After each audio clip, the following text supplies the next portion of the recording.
Labor. Expenditure of physical or mental effort, especially when difficult or compulsory. The services performed by workers for wages as distinguished from those rendered by entrepreneurs for profit. Human activity provides the goods or services in an economy. These are the dictionary definitions of labor. But what does labor really mean, and why is it so important? Why do we have a Labor Day in the United States? Labor is the act of humans creating virtually anything, whether it's growing crops, manufacturing, shipbuilding, YouTube videos, or coffee making. All these acts require human power to make these commodities or products. Human labor is why we as a species have moved to the top of the food chain, for better or for worse. In the last 400 years, the mode of production, or an easier way to think of it, how stuff is made, switched to the system we have today. That system is capitalism, a system where ownership of the economy is in the hands of a minority of elites. Every day, millions of Americans go to work, where they perform their labor, and yet they don't reap the reward. In capitalism, the worker produces their goods in exchange for wages. This wage is only worth a fraction of what the worker produced. If the worker is paid $15 an hour and they labor to produce $100 of cafe drinks, they were shorted.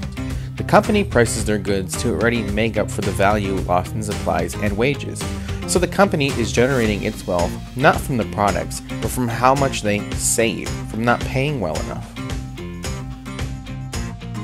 The same idea applies to oil drillers or heavy industry workers.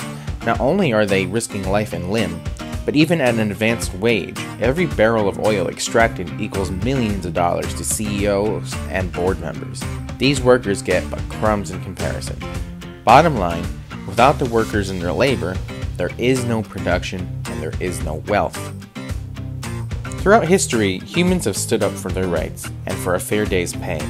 Any labor concessions we have today, the 8-hour workday, the weekend, minimum wage, were won by the workers organizing and demanding what they needed.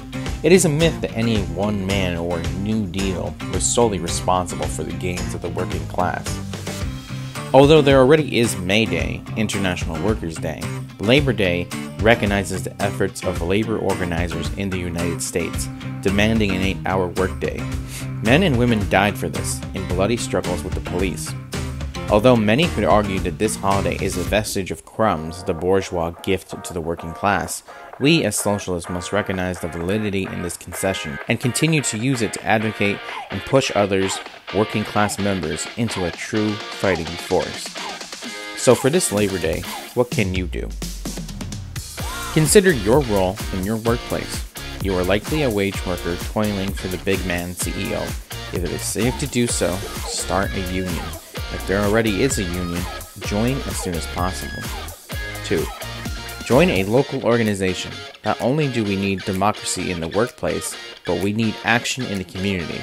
Whether that's community control of the police, working for immigrant rights, providing resources for the homeless, we can't get more people on our side while they are hungry.